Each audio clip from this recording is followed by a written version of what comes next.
Okay, so I'm in one of my Airbnbs today. I'm going to do a tutorial on bed making for short-term rentals, Airbnbs. I think it's something that is just a given that all hosts should know how to make a bed, but it turns out not everybody does. So I'm going to run through how I like to style my bed, and hopefully you can pick up some tips and tricks along the way.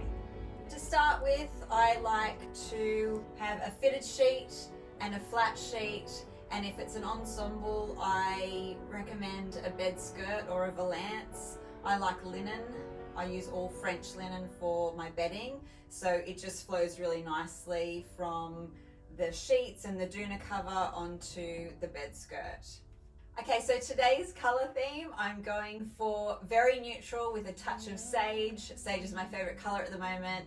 It works really well in all seasons, and it also works well in all of my Airbnbs. So if I've got a sage doona cover or sheet set, it can be used on any of my beds in either of my properties. So we're going to get the doona cover. So I'm using a sage doona cover today. It is French linen. My actual doona is really fluffy. I think it just adds a more luxurious look if your doona is full and fluffy rather than flat. Okay, so I like a little bit of overhang down the bottom, and to add to that fullness that I was just talking about, I like to fold it back once and then back again, and we just get this really lovely fluffy band. For us, we are based on the Sunshine Coast, so it doesn't get super cold.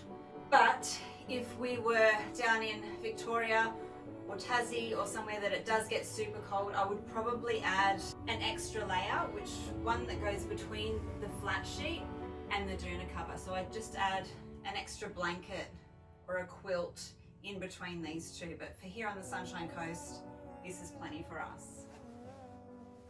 Okay, so now I'm going to grab some pillows. And I really like to mix plains with stripes and patterns. I just think that having different textures and patterns, it really builds on the interest of the bed, and it's less hotel-like.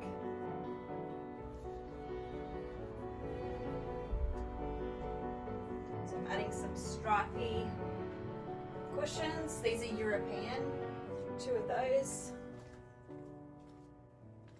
And then I always add 4 normal size pillows. I haven't quite decided the ones I'm going to pick. So I have a mixture. I do always love to incorporate some white. Let's go with the plain white. So 2 white linens. And then I've got 2 white waffles.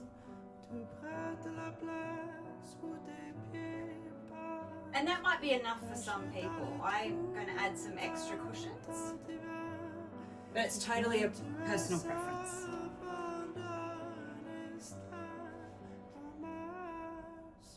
So these are great, they're full of texture, and I love the warm colour, and I think that just ties in really nicely. Now I'm going to show you another way that we can do things. I'm going to switch out the cushions and the pillows.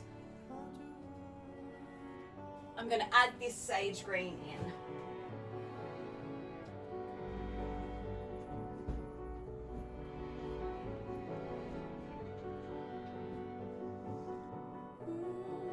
Okay, so that's just giving it a slightly different look, and I'll add some more cushions.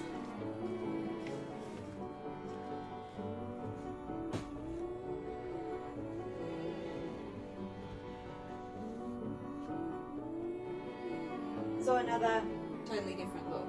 So to finish off the bed, I really love a throw, and you can scatter that to one corner.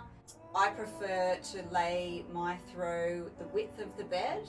Again, it's just a personal preference.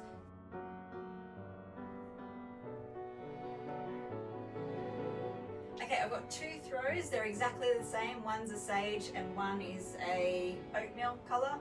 I'm actually going to use this one. I feel like it's going to tie in really nicely with the cushions at the front. and just break up the sage. When I'm purchasing throws for my short-term rental, I always think about the longevity and also how many times it's going to be washed.